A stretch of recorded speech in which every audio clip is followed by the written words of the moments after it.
नमस्कार। प्रारब्ध पर आप सभी का स्वागत। मैं अवनीश। चैनल आपने सब्सक्राइब किया है, आपका बहुत बहुत धन्यवाद। हर वीडियो को लाइक जरूर कीजिए और शेयर करिए। बेल आइकन दबाएंगे तो सबसे पहले अपलोड की सूचना आपको मिलेगी। आज हमारे साथ हैं कॉफी विद सुमित जैन से सुमित जैन जी। सुमित जी, बहुत बहुत स्वागत। नमस्कार सर। नमस्कार। जय सिया राम। सर।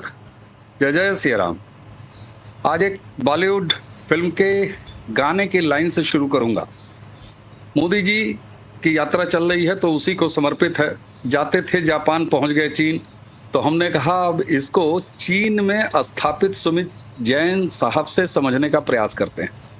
एक अंतर्राष्ट्रीय सम्मेलन है, उसमें अब दुनिया भर की बातें हो रही हैं। तस्वीरों पर बात होगी, किसने किसके साथ तस्वीर खिंचाई, कैसे खिंचाई, कौन लपक के गया हाथ मिलाने, किसने हाथ नहीं मिलाया। ये सारी बातें सतही हैं। लेकिन सुमित जी के साथ जब मैं बात करूंगा दर्शकों, तो हम इसके जो निहितार्थ हैं, और ऐसा नहीं है कि ये पहली बार जब चीन पर पहुंच चुके हैं मोदी जी तब हम बात कर रहे हैं। चीन यात्रा जब प्लान नहीं थी तब भी हमने सुमित जी से इस एस्पेक्ट पर बात किया था। यूएस टैरिफ के बीच बदलते संबंधों पर भी हमने बात किया था। हमने यहाँ तक कि एक ऐसे ग्रुप की बात की थी जिसमें रशिया, भारत और चाइना, इस पर भी बात की थी। लेकिन अब जबकि बारात पहुंच गई है, बारात सज गई है, दिख रही है, तब सुमित जी आप क्या कहेंगे? सर, ये जो ट्रिप है ये ऑर्डिनरी ट्रिप नहीं है। 7 साल के बाद हमारे प्रधानमंत्री चाइना आते हैं, यहाँ पे मीटिंग करते हैं, और करते भी मोदी जी बहुत सिंबॉलिक चीज़ें और इंडिकेशंस दे देते हैं कि वो क्या सोच रहे हैं और क्या कर रहे हैं। पहले आप सोच के देखिए, भारत से उड़ के जाते हैं कहाँ पर? चाइना को क्रॉस कर कर इनकी एयर स्पेस को यूज़ करने के बाद वो जापान जाते हैं। वाई जापान? आपने सोचा कभी? जापान और चाइना दो राइवल्स हैं। इनकी दुश्मनी वैसे ही है जैसे भारत और पाकिस्तान की दुश्मनी है, क्योंकि जापान ने टेक ओवर कर लिया था एक बार चाइना को, और आपको मालूम है मार मार के इनका चुम्बर निकाल दिया था। तो वो जो घाव है वो चाइना भूल नहीं सकता। मोदी जी चाइना जाने से पहले जापान जाते हैं। वहाँ पर जाकर डील किसकी करते हैं? सेमीकंडक्टर की। यानी कि चाइना की जो दुखती रग है वो सेमीकंडक्टर है, हमने उनके साथ डील कर लिया। रोबोटिक्स है, एआई है, डिफेंस है, हमने कोई चीज़ छोड़ा ही नहीं। ऊपर से इन्वेस्टमेंट्स को भी हमने भारत के अंदर ले आए। यानी कि हमने वहाँ पर खड़े होकर दो चीज़ें बोली। एक तो चाइना को मैसेज दे दिया और अमेरिका को भी मैसेज दे दिया कि मेरे पास चॉइसेस हैं। ये वो कंट्री है जो तुम्हारे पास, तुम इनको भीख मांग रहे हो डोनाल्ड ट्रंप कि किसी तरीके से जापानीज अमेरिका में इन्वेस्ट कर दे। उन्होंने भारत को चूज किया, अमेरिका को चूज नहीं किया। बहुत बड़ा सिंबल था, both to China and to America. उसके बाद आते हैं चाइना के अंदर एंट्री आती है। अब चाइना में आप सोच के देखिए, 3000 जर्नलिस्ट है यहाँ पर तियानजिन में। पूरा एक बड़ा हॉल उनके लिए तैयार किया गया है। 3000 इतने तो यूनाइटेड नेशंस की मीटिंग में नहीं होते जितने चाइना की मीटिंग में है। अब ऐसा क्यों है? दुनिया की नजरें इस बार की एससीओ की मीटिंग पे क्यों है? क्योंकि 3 धुरंधर इकट्ठे हो रहे हैं। 15-20 कंट्रीज है वहां पर। कुछ गली के कुत्ते भी हैं जो वहां पर आए हुए हैं फ्री का खाना खाने के लिए। लेकिन वहां पर जो 3 धुरंधर हैं, मोदी, शी एंड पुतिन, तीनों की मीटिंग्स आपने वो वीडियोस देखी हैं जहां पर हंसते हुए वो एक दूसरे को मिल रहे हैं। वो फुट ऑप्स हैं। लेकिन आप देखिए वहां पर डायनामिक्स कैसे हैं, वो गर्म जोशी कैसी है। यानी कि कहीं ना कहीं बर्फ पिघलती हुई आपको दिखाई देती है। लेकिन यहां पर आपको लगेगा कि मोदी जी ने हिंदी चीनी बाय बाय शुरू कर दिया। बिल्कुल भी नहीं। मोदी जी बहुत स्लो चलते हैं, ठंडी करके खाते हैं, ये हमने सुना होगा। अब मैं बताऊंगा कि मोदी जी ने किया क्या। पहली बात ये, मोदी जी ने चाइना की धरती पर खड़े होकर तमाचा मारा है चाइना को। चाइना ने एक लेटर भेजा हमारी मुर्मू जी को मार्च के अंदर कि हमारे यहाँ पर 3 सितंबर को बहुत बड़ी एक परेड होने वाली है। हम शोकेस करने वाले हैं अपनी इंडिपेंडेंस को और हम अपनी स्ट्रेंथ को। Please, we are looking at you as a partner for future.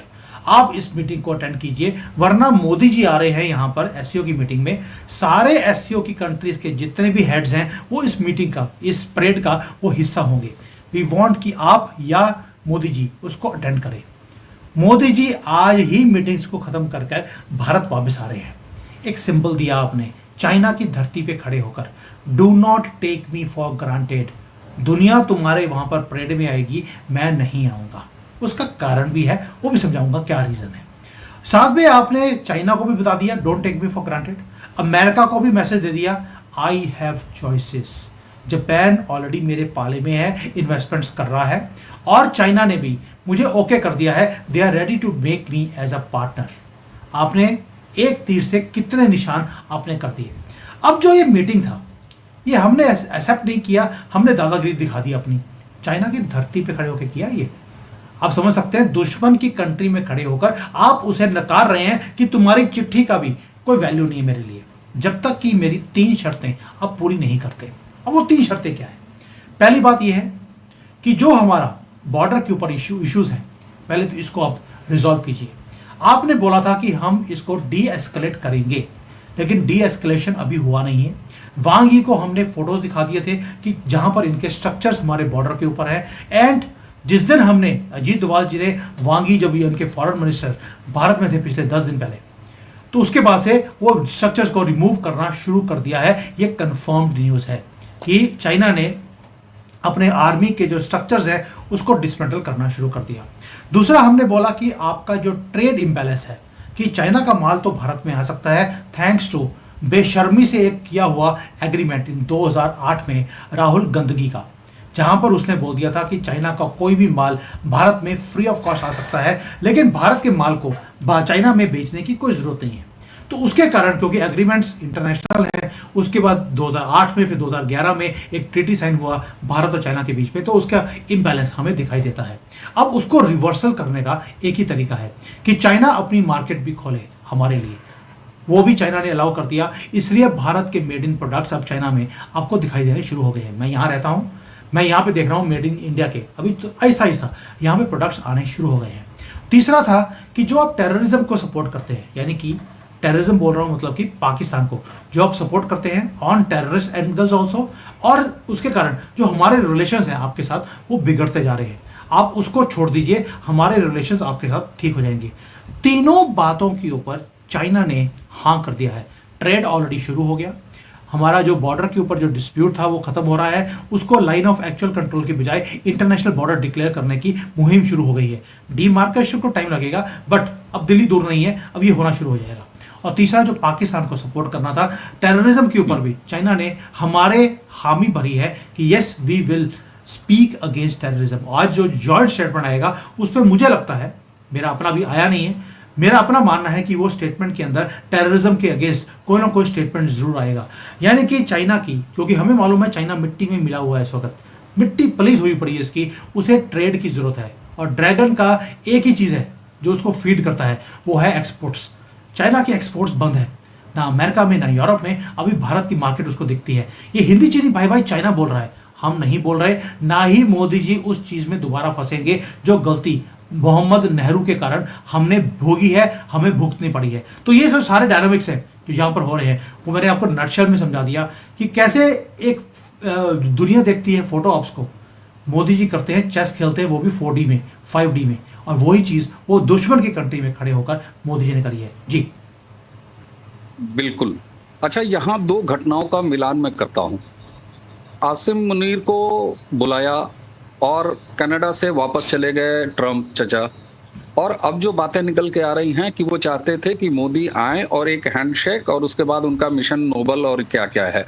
सबसे ज्यादा ये बात अब छन छन के आ रही है, और छन छन के क्या, खुद अमेरिकन इसको कह रहे हैं कि साहब यही वजह है, यहाँ बुढ़े ने अपना ईगो टकरा लिया मोदी से, और मोदी ने ट्रम्प को वो तस्वीर जो खेल है उस करने का मौका नहीं दिया। यहाँ आपने कहा कि चाइना के साथ भी आज मोदी जी कंक्लूड करके यात्रा वापस आ रहे हैं, इतने बड़े बड़े उनके परेड में शामिल नहीं हो रहे। जॉइंट डिक्लेरेशन आ जाएगा, इस पर तब हम देखेंगे। ये जो बड़े बड़े कूटनीतिक संकेत हैं, और ये इतना मजबूत, और कई बार ऐसा लगेगा कि मोदी जी थोड़ा सा मतलब झगड़ालू और थोड़ा सा दबंगई और अकड़पन, ये टैक्टिस भारत में और भारत के लिहाज से पहली बार देखा गया है। आखिर मोदी जी अचानक इस तरह की टैक्टिस अपनाते हुए क्यों दिखाई दे रहे हैं चाइना में? आपने ही कहा 3 बातें मान लिया है, प्रोडक्ट की बात आप पहले से ही कहते रहे हैं, पाकिस्तान की क्या गति हो रही है वो भी देखा गया। ये कौन सी टैक्टिस है मोदी जी के व्यवहार में, ये परिवर्तन क्यों है? जब मैं मोदी जी कहता हूं तो भारत के विदेश नीति में ये परिवर्तन क्या संकेत देते हैं? सर, आपको याद होगा राहुल गांधी ने एक बार अमेरिका में और यूके में जाकर एक स्टेटमेंट बोला था। उन्होंने बोला था कि भारत बहुत एरोगेंट हो गया है, ये किसी की बात सुनते नहीं है, आप इन्हें हटा दीजिए, हमें लाइए, हम तो बूट पॉलिश क्या आपके कदम भी चूम देंगे, हमारी तो फैमिली का इतिहास रहा है। ये राहुल गांधी के ऑफिशियल वर्ड्स थे। तब जयशंकर जी ने एक वर्ड बोला था एक प्रेस कॉन्फ्रेंस में, जब उनसे क्वेश्चन पूछा गया कि राहुल गांधी ये स्टेटमेंट बोल रहे हैं। उनका स्टेटमेंट था कि राहुल गांधी को सेल्फ रिस्पेक्ट में और एरोगेंस में समझ नहीं आती। एरोगेंस उनके अंदर है, हम सेल्फ रिस्पेक्ट के अंदर काम करते हैं। जो ये अकड़पन दिखता है मीडिया को, वो सेल्फ रिस्पेक्ट है भारत की, कि मैं भारत को रिप्रेजेंट कर रहा हूं, ये मेरी सेल्फ रिस्पेक्ट है और ये मेरा गौरव है कि मैं इस सिविलाइजेशन को रिप्रेजेंट कर रहा हूं। इसको दुनिया एरोगेंट की तरफ देखती है, जिसको हम बोलते हैं कि लिब्रांडो हो गए, राहुल गांधी की पूरी फैमिली होगी, यही उसको एरोगेंस उनको दिखती है। अगर हम अपनी कंट्री के लिए भारत फर्स्ट के नारे को आगे रखकर अगर हम अकड़ कर सभी कंट्री के साथ पंगा ले रहे हैं तो भारत को आगे रखा है। वरना हमने तो 70 साल देखा है कि किस तरह से हमारी जो गवर्नमेंट थी कैसे झुकती थी सारे वर्ल्ड पावर्स के सामने, फोन करते थे कि हमें किसी तरीके से व्हाइट हाउस में बुला लीजिए। आज जो पाकिस्तान का हाल था वही भारत का भी हाल था। हमने वो काला टाइम हमने देखा है। और मोदी जी ने एक बार अपनी स्पीच में बोला था कि मुझे बुरा लगता था जब हमारे प्रधानमंत्री को ऐसे खींच के ले जाते थे जैसे कि गली के कुत्ते को वो लेके जाया जाता है। Sorry to use this words, लेकिन मोदी जी का मतलब यही था कि हमारे प्रधानमंत्री की वैल्यू वो थी जो आज आसिम मुनीर की या पाकिस्तान के लीडर्स की है, उसे रिवर्स किया है। आत्म सम्मान जो हमारे देश को मिलना चाहिए वो उसको वापस लेकर आए हैं मोदी जी। उसको आप अकड़ लीजिए तो मुझे ये अकड़ अच्छी लगती है कि जहां पर मेरे देश का सम्मान वो दुनिया करती है और मोदी जी उसको रिप्रेजेंट करते हैं। As far as Donald Trump is concern, साहब आपने पहले सुना होगा, ये सारी मीडिया का अंदर एक खेल है कि डोनाल्ड ट्रंप को नोबेल प्राइज चाहिए, वो सारा काम नोबेल प्राइज के लिए कर रहे हैं। लेकिन ये स्टेटमेंट तो मोदी जी के लिए भी बोला गया था कि मोदी जी जो है वो पाकिस्तान से पंगा इसलिए नहीं लेते क्योंकि उनको नोबेल प्राइज चाहिए। ममता बनर्जी को कुछ नहीं बोल रहे, बांग्लादेश को कुछ नहीं बोल रहे, वो प्रधानमंत्री हैं देश के, उनको देश संभालना है। मल्टीपल लेवल्स के ऊपर थ्रेट भी है, अपॉर्चुनिटीज भी हैं, वो सब कुछ देख रहे हैं। ये नोबेल प्राइज की बात नहीं है। वही मीडिया ने अब मोदी जी को छोड़कर अब वो डोनाल्ड ट्रंप के पीछे लग गए कि इनको नोबेल प्राइज चाहिए, वो सारे काम कर रहे हैं। ये जो नेशनलिस्ट लोग होते हैं, आपको एक चीज़ तो माननी पड़ेगी, वो मोदी हो, पुतिन हो, शी जिनपिंग हो, या वो नेतन्याहू हो, या वो डोनाल्ड ट्रंप हो, ये नेशनलिस्ट हैं। इनको नोबेल प्राइज से मतलब नहीं, अपने कंट्री को फर्स्ट रखने की इनकी मुहिम है। तो जो डोनाल्ड ट्रंप कर रहे हैं वो कर रहे हैं जो as a president of America उनको करना चाहिए। वो ग्लोबलिस्ट को नीचे कर रहे हैं, अपने कंट्री को आगे लेके जाने की कोशिश कर रहे हैं और दुनिया में जो वॉर्स हैं उन्हें बंद करवा रहे हैं। मैं इंडिया पाकिस्तान के वॉर के अंदर नहीं जाऊंगा क्योंकि हमें मालूम है वो हमारा ही, शुरू भी हमने किया, खत्म भी हमने किया। जब दुश्मन ने पैरों में रेंगना शुरू कर दिया कि भाई बाप बहुत हो गया, अब प्लीज बंद कर दीजिए। प्रिसीशन का हाल मैं आपको एक स्टेटमेंट में बताता हूं कि हमारी प्रिसीशन क्या थी। अभी मेरे पास एक डिटेल्स आई, जो पाकिस्तान का हैंगर था उसके अंदर इनके अवैक्स खड़े थे, जो बड़े प्लेन्स होते हैं वो खड़े थे हैंगर के अंदर छुप कर, और हमारी ब्रह्मोस एक छोटी सी जो वेंटिलेटर होता है उसमें से अंदर जाती है और जाकर उसको डिस्ट्रॉय करती है। क्या आप प्रिसीशन देख सकते हैं? विंडो नहीं, डोर नहीं, वेंटिलेटर जो 1 फुट बाई 1 फुट का होता है उसके बीच में से आपने ब्रह्मोस भेजी है। ये है हमारी स्ट्रेंथ और ये दुनिया ने देखा है, डोनाल्ड ट्रंप ने भी देखा है। डोनाल्ड ट्रंप का मकसद एक ही है कि जो दो लंबे वॉर्स हैं जो पिछले 70 साल से, 100 साल से, 1400 सालों से जो लड़ाई चल रही है उसको मैं खत्म कर दूं ताकि पीस की तरफ दुनिया चले। आज जो आप देख रहे हैं भारत और चाइना दोनों इकट्ठे हो रहे हैं। चाइना ने आपको क्या बोला कल शी जिनपिंग ने? We see India as a developmental partner. हम राइवल नहीं हैं, हम आपको डेवलपमेंटल पार्टनर की तरह हम देखते हैं। आपको लगता है कि ये ऐसे ही हो गया ओवरनाइट? जो 60s से आपके साथ तनकी थी, आपके बॉर्डर पे लड़ाइयाँ हो रही थी, सब कुछ हो रहा था हमारे अगेंस्ट, हमारे यहाँ पे षड्यंत्र रचे जा रहे हैं, आज आपको पार्टनर की तरह देखते हैं, आपको राइवल नहीं देखा जा रहा क्योंकि डोनाल्ड ट्रंप ने टैरिफ लगाया चाइना के ऊपर भी और हमारे ऊपर भी, और हम दोनों ने मिलकर अब काम करना शुरू कर दिया है। We are looking at developing this partnership for the first time. The last 70-80 years. तो थैंक्स टू डोनाल्ड ट्रंप। मैं बार बार बोलता हूं, आपको डोनाल्ड ट्रंप को थैंक्स बोलना चाहिए कि उसने चाइना को भी तंग किया, आपको भी तंग किया और दोनों को इकट्ठे कर दिया। और ये जो दोनों मिलाप है, 2.8 बिलियन लोग हैं हम लोग, चाइना और भारत जिस दिन इकट्ठा हो गया, 40% ऑफ वर्ल्ड पॉपुलेशन है। हमें तो दुनिया में किसी और को माल बनाकर बेचने की जरूरत ही नहीं है। जो भारत बनाता है वो चाइना को बेच सकता है, जो चाइना बनाता है वो भारत को बेच सकता है, और हम रुपी और युआन में हम काम कर सकते हैं, डॉलर की जरूरत ही नहीं है। आप सोच के देखिए कि ये डायनामिक्स कहाँ जा रहे हैं। So thanks to Donald Trump, जो वो बात वो कर रहे हैं वो अपने कंट्री के लिए कर रहे हैं, और उन्होंने बोलना शुरू कर दिया कि मैं अपने कंट्री का ध्यान रखूंगा। आप अपने अपने कंट्री का खुद ध्यान रखिए। इसीलिए उन्होंने जो अपना एम्बेसडर भेजा है भारत में, वो अपना सबसे करीबी भेजा है, और भेजा भी भारत में है कि भारत में बैठकर वो पाकिस्तान, भारत, म्यांमार और बांग्लादेश को वो चेक करेगा, ओवरलुक करेगा। ये छोटे स्टेटमेंट नहीं है। अगर वो आपका दुश्मन होता है डोनाल्ड ट्रंप, तो आपको एम्बेसडर अपना सबसे करीबी नहीं भेजता। और ये एम्बेसडर वो है जो कि सीधा डोनाल्ड ट्रंप को फोन कर सकता है, उसको मार्को रूबियो के थ्रू फोन करने की जरूरत नहीं है, ऐसे ही भेज दिया उसने।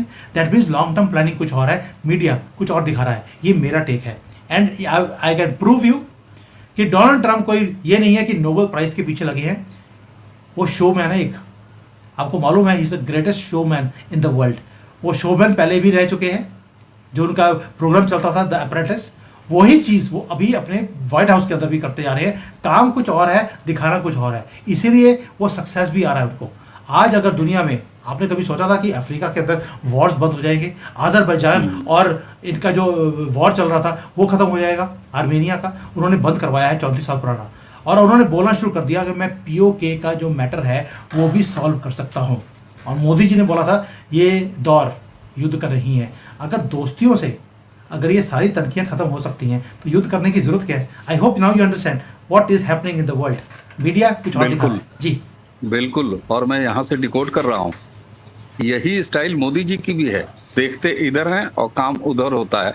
तो ये जब होता है कि दो महानायक या कुछ बड़े एक्टर्स, मैं एक्टर शब्द यहाँ इस्तेमाल कर रहा हूँ, अभिनय वाला नहीं, लेकिन जब दो बड़े एक्टर्स अपने अपने देश को राष्ट्र प्रथम के भाव से जीने वाले जब इस तरह का कोई काम करते हैं, तो होता है कि कहानी कुछ और लिखी जा रही है लेकिन चल कुछ और रहा है। और यहीं पर एक संकेत मैं और देता हूँ, भाई रशिया और यूक्रेन के बीच में वार हो रहा है, नाटो और सारे गोरी चमड़ी वाले लगे हुए हैं, और ट्रंप ये कहते हैं या कहलवाते हैं अमेरिकियों से कि भैया यूक्रेन के ये रशिया से तेल इंडिया खरीद रहा है इसलिए हम इस पर टैरिफ लगा रहे हैं, और यूक्रेन का जबरदस्ती सरपंच बनाते हैं उस मामले में।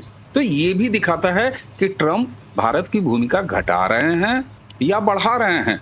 तो ये एक ऐसा दो रहा है जहां अभी कोई निर्णय नहीं लिया जा सकता। रही टैरिफ की बात, तो वो तो काम धाम की बात है। सुमित जी, मैं वापस आता हूँ। कल जो कुछ मीटिंग के बाद तय हुआ, उनमें से एक बात आई जिसको आपने हालांकि पहले बताया, मैं वो शब्द का मतलब समझना चाहता हूँ। बॉर्डर डिस्प्यूट जो हमारा चीन से है, तो उसमें टर्म आया बॉर्डर मैनेजमेंट। आपने कहा जो लाइन ऑफ एक्चुअल कंट्रोल है उसको परमानेंट इंटरनेशनल बॉर्डर में कन्वर्ट करना। तो फिर ये बॉर्डर मैनेजमेंट क्या है? क्या ये उसी का हिस्सा है? पहली चीज। और दूसरी चीज, आपने जो बात कही कि इंडिया ने 3 बातें कही मोदी जी ने और उस पर सहमति आ गई। हम ये कहते हैं कि ये सब कुछ अगर हो गया और सारा कुछ व्यवस्थित हो गया, उसके बाद भारत और चीन के आगे संबंध आप कैसे देखते हैं? क्यों? क्योंकि हिंदी चीनी भाई भाई वाला वो दर्द हमारे अंदर हमेशा है, और हम कम से कम एक कम्युनिस्ट देश उस पर भरोसा नहीं कर सकते। तो कैसे चलेगा ये खट्टा मीठा रिश्ता? और अब ये बात आ रही है कि एक ही घर शेयर भी करेंगे, तो मतलब थोड़ा सा अजीब हो रहा है। कुंडली मिल भी रही है, नहीं भी मिल रही है। आप समझ रहे हैं? सर, आपका जो आखिरी स्टेटमेंट था, पहले बोलता हूं, जब आपने बोला कि हम कम्युनिस्ट कंट्री के ऊपर विश्वास नहीं कर सकते, तो सब रशिया भी कम्युनिस्ट है, उस पर विश्वास क्यों कर रहे हैं? तो ये स्टेटमेंट गलत है कि हम कम्युनिस्ट कंट्री के ऊपर विश्वास नहीं कर सकते। ये तो वो वाला हो गया, मेरा अब्दुल ऐसा नहीं है। ऐसा नहीं है, हाँ, ये मेरा अब्दुल ऐसा नहीं है सर। ये फिर वही गलती आप मत कीजिए, रात्रि होकर ये गलती नहीं हो सकती। यस, चाइना के ऊपर हम विश्वास नहीं कर सकते क्योंकि हमारी हिस्ट्री रही है, हमारी हिस्ट्री में उन्होंने दगा दिया था। तो उसी लिए मैंने पहले बोला मोदी जी छोटे छोटे स्टेप्स दे रहे हैं और साथ में हमने बोल दिया कि आपके सामने डॉक्यूमेंट रखा जाएगा, अगर आप उस डॉक्यूमेंट पर चलेंगे तो हम अगली स्टेप पर चलेंगे। तो हम उनकी प्रोग्रेस देखते जा रहे हैं, हर महीने उसका एक्सेस किया जाएगा, फिर हम आगे चलेंगे। यही स्ट्रेटजी चाइना के साथ डोनाल्ड ट्रंप भी कर रहे हैं। उन्होंने जो पॉज दिया था इनके टैरिफ का, वो 90 दिन का दिया था। उसके अंदर उनको दो कंडीशंस रखी गई। एक कि जो ये फैंटानिल जो आप ड्रग्स लेके आते हैं चाइना से अमेरिका के अंदर, इसको आप बंद कीजिए। चाइना ने एग्री कर लिया। 90 दिन का पॉज इसीलिए दिया गया है क्योंकि वो अपने घर की प्रॉब्लम्स को पहले सॉल्व करना चाहते हैं डोनाल्ड ट्रंप।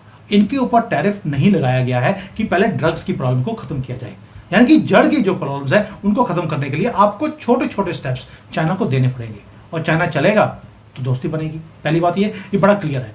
दूसरा आते हैं बॉर्डर मैनेजमेंट के ऊपर। बॉर्डर मैनेजमेंट क्या है? पहले है आपको बॉर्डर को मैनेज करना है। जो चाइना की जो आर्मी है वो हर एक साल आहिस्ता आहिस्ता भारत के अंदर आती रही, कभी 1 किलोमीटर कभी 2 किलोमीटर, और कांग्रेस के जो हमारे नेता थे वो कभी बोलते ही नहीं थे कि साढ़े बाप दा की जाता है, क्योंकि वो जो बॉर्डर है वहाँ पे ना तो तिनका उगता है, जैसे मोहम्मद नेहरू के सर पे कोई तिनके के बाल नहीं थे, वैसे ही यहाँ पे उगता नहीं है, तो क्या फर्क पड़ता है अगर चाइना को थोड़ा ले भी जाएगा। तो ये तो पहले बॉर्डर मैनेजमेंट करनी है आपको कि ये जो अंदर आने का सिलसिला है ये बंद हो। ऊपर से आपको मालूम है कि जो हमारी आर्मी है, लाखों लोग आज वहां पर खड़े हैं फॉरवर्ड पोजीशंस पर, चाइना के भी लोग खड़े हैं वहां पर, तो कभी भी चीजें ट्रिगर हो सकती हैं। इन चीजों को मैनेज करने के लिए हॉटलाइंस बनानी पड़ती हैं ताकि अगर कुछ हो तो उसको डी एस्केलेट इमीडिएटली किया जाए, उसके लिए आपको चीजों को मैनेज करना पड़ता है। तीसरा, जब डी एस्केलेशन होगा, जितने कदम वो पीछे हटेंगे उतने कदम हम भी पीछे हटेंगे अपने बॉर्डर से। तो ये सारी जो मैनेजमेंट की चीजें हैं ये सारी होंगी। और प्लस जो आखिरी है वो है बॉर्डर को डीमार्केशन करना। ये भी मैनेजमेंट का रूल है कि भाई आपको पहले प्रॉब्लम को देखना है, फिर प्रॉब्लम को सॉल्व करने के लिए आपको उसका रोड मैप आपको बनाना पड़ेगा। ये मैनेजमेंट के बिना नहीं हो सकता, ये मिलिट्री वाले लोग नहीं कर सकते। ये जो टॉप लेवल पे जो चाइनीज गवर्नमेंट है और भारत की गवर्नमेंट के जो मैनेजमेंट के लोग हैं वो इन चीज़ों को बैठकर उसको डीमार्क करेंगे। आर्मी उसको फाइनलाइज करेगी कि yes now it has been demarcated. Army का रोल नहीं है, इसको मैनेज करना पड़ेगा। अब डीमार्केशन जो है बॉर्डर की, वो जो इसको एलएसी का मतलब क्या है? एलएसी का मतलब है ना चाइना ने इस युद्ध को रोका ना आपने रोका, ये अभी भी चालू है, वरना इसको इंटरनेशनल बॉर्डर डिक्लेयर कर दिया जाता। अब इसको मैनेज करने की जरूरत है कि इसको डीमार्क करेंगे कि भारत का हिस्सा कौन सा है, चाइना का कौन सा है, और इसे इंटरनेशनल बॉर्डर डिक्लेयर कर दिया जाएगा ताकि जो आपका मेजर प्रॉब्लम है उनके साथ वो खत्म हो जाए। तो ये मैनेजमेंट का काम जो आपने बोला है, यानी कि वर्क इन प्रोग्रेस शुरू हो गया। इसको इंटरनेशनल बॉर्डर डिक्लेयर करने में टाइम लगेगा, लेकिन मोदी जी के इस टर्म में ये पूरा हो जाएगा, ये मुझे लगता है, क्योंकि टाइमिंग इंपॉर्टेंट है। टाइमिंग क्यों इंपॉर्टेंट है? चाइना की जरूरत है पहली बार भारत की। चाइना को कभी भी भारत की जरूरत नहीं थी। उसको लगता था मेरा माल यूरोप अमेरिका में जा रहा है, चाइना भारत में ही सस्ता माल कौन बेचेगा, क्योंकि महंगा माल वो वहां बेचते हैं। लेकिन आज क्योंकि उनका माल वहां नहीं बिक रहा और चाइना के सर्वाइवल का इशू है, मोदी जी ने भी पत्ता फेंक दिया यक्के का कि भैया ये है मेरा यक्के का कार्ड, तुम्हें पहले बॉर्डर की प्रॉब्लम को सॉल्व करना पड़ेगा, उसके बाद मैं तुम्हारे साथ ट्रेड भी करूंगा, तुम्हारी इन्वेस्टमेंट्स को अलाउ भी करूंगा, और डायरेक्ट फ्लाइट्स और तुम्हारे लोगों के जो वीजाज हैं उसको भी अलाउ करूंगा, ताकि पीपल टू पीपल कॉन्टैक्ट आए। मोदी जी टाइमिंग्स को इसलिए कई बार लगता है कि मोदी जी आप आंसर क्यों नहीं दे रहे, आप ये इनका जवाब क्यों नहीं देते, आप इनको ठोकते क्यों नहीं है। मोदी जी की टाइमिंग होती है परफेक्ट। तो उन्होंने देखा कि जब मिट्टी में मिला हुआ है चाइना, अब मैं अपने पत्तों को खेलता हूं, जो 3 पत्ते रखे हैं, अब इसकी प्रोग्रेस देखी जाएगी अगले 60 दिन में, 90 दिन में। अगर चाइना उसके ऊपर खड़ा हुआ तो हम फिर उसको और बढ़ाते जाएंगे, वरना पीछे तो हम पहले थे, फिर वापस आ जाएंगे अपने घर पे, कोई दिक्कत नहीं है। जो फॉरवर्ड पोजीशंस है वो वहीं की वहीं रहेंगी। तो border management is this, diplomatic management is what I have talked about, and this is how the world is going ahead. जी बिल्कुल साहब, बिल्कुल। और अब जब आज संभवतः जॉइंट डिक्लेरेशन आ जाएगा, तब फिर कागज पर लिखी हुई चिट्ठी पूरी दुनिया के सामने होगी कि दरअसल भारत चाइना के साथ किस तरह व्यवहार कर रहा है, क्या हासिल हुआ, क्या अभी हासिल होना बाकी है।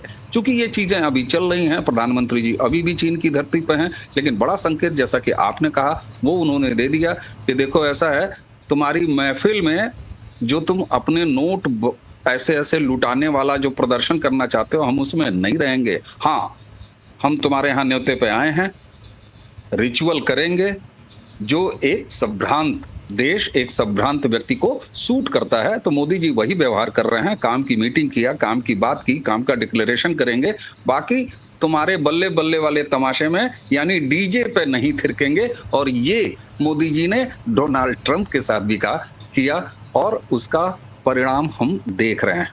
इसीलिए मैं कहता हूं, जब पानी बह रहा हो तो बीच में कटोरा लेके दौड़ने की आवश्यकता नहीं है। और यहीं सेक्टर 16 छाप मीडिया, सुमित जी, वो नाचने लगता है, कभी एक कदम आगे, कभी 2 कदम पीछे। इसलिए हमें भी अपने जगह पर बने रहना चाहिए और आराम आराम से तेल और तेल की धार को नापते रहना चाहिए, क्योंकि ये सारी चीजें अभी चल रही हैं।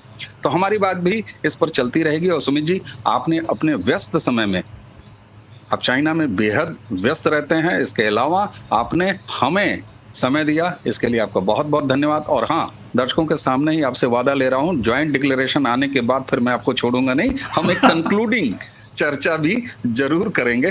तो दर्शकों, सुमित जैन जी चाइना की धरती से बैठ के वहां के तापमान को बता रहे हैं। आगे और क्या बुखार उतरता है, बुखार चढ़ता है, इस तापमान को भी हम नापेंगे सुमित जी के साथ ही। सुमित जी, आपको एक बार फिर बहुत बहुत धन्यवाद। और दर्शकों, इसी के साथ मुझे और सुमित जी दोनों को आज्ञा दीजिए। नमस्कार, प्रणाम, जय जय श्री राम।